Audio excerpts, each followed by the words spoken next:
राधे राधे दोस्तों, पौराणिक कथाओं के क्रम को आगे बढ़ाते हुए प्रस्तुत है आज की कथा आपके सामने। दोस्तों आपने महाभारत की कथाओं में बहुत सारे बलशाली योद्धाओं के नाम सुने होंगे। उनमें से एक था जरासंध।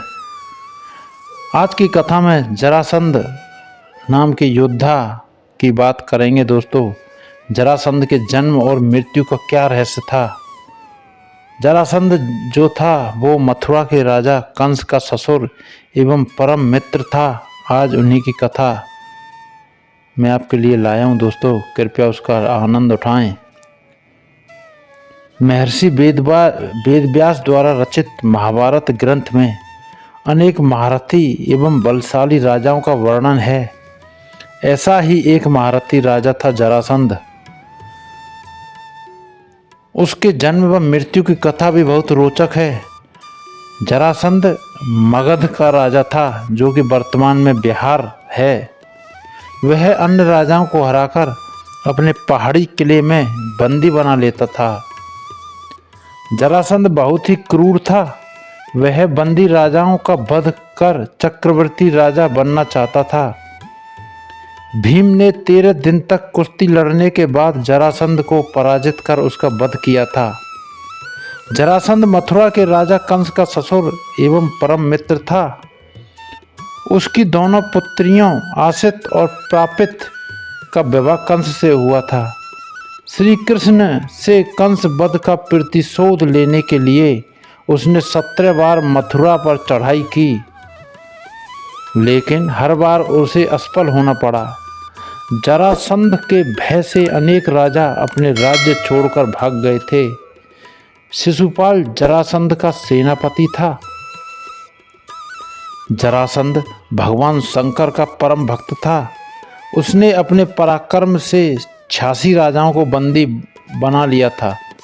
बंदी राजाओं को उसने पहाड़ी किले में कैद कर लिया था। जरासंध 100 को बंदी बनाकर उनकी बलि देना चाहता था, जिससे कि वह चक्रवर्ती सम्राट बन सके। मगध देश में बृहद्रथ नाम के राजा थे। उनकी 2 पत्नियां थीं, लेकिन उन्हें कोई संतान नहीं थी।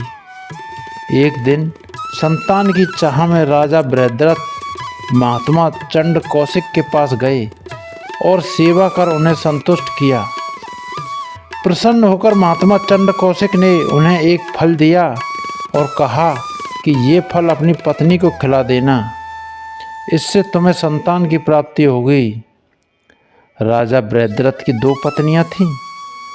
राजा ने वह फल काटकर अपनी दोनों पत्नियों को खिला दिया। समय आने पर दोनों रानियों के गर्भ से शिशु के शरीर का एक एक टुकड़ा पैदा हुआ। रानियों ने घबराकर शिशु के दोनों जीवित टुकड़ों को बाहर फेंक दिया। उसी समय वहां से एक राक्षसी गुजरी। उसका नाम था जरा।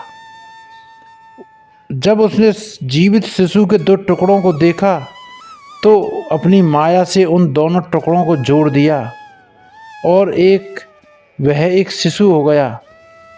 एक शरीर होते ही वह शिशु जोर जोर से रोने लगा। बालक की रोने की आवाज़ सुनकर दोनों रानियां बाहर निकलीं और उन्होंने उस बालक को गोद में ले लिया।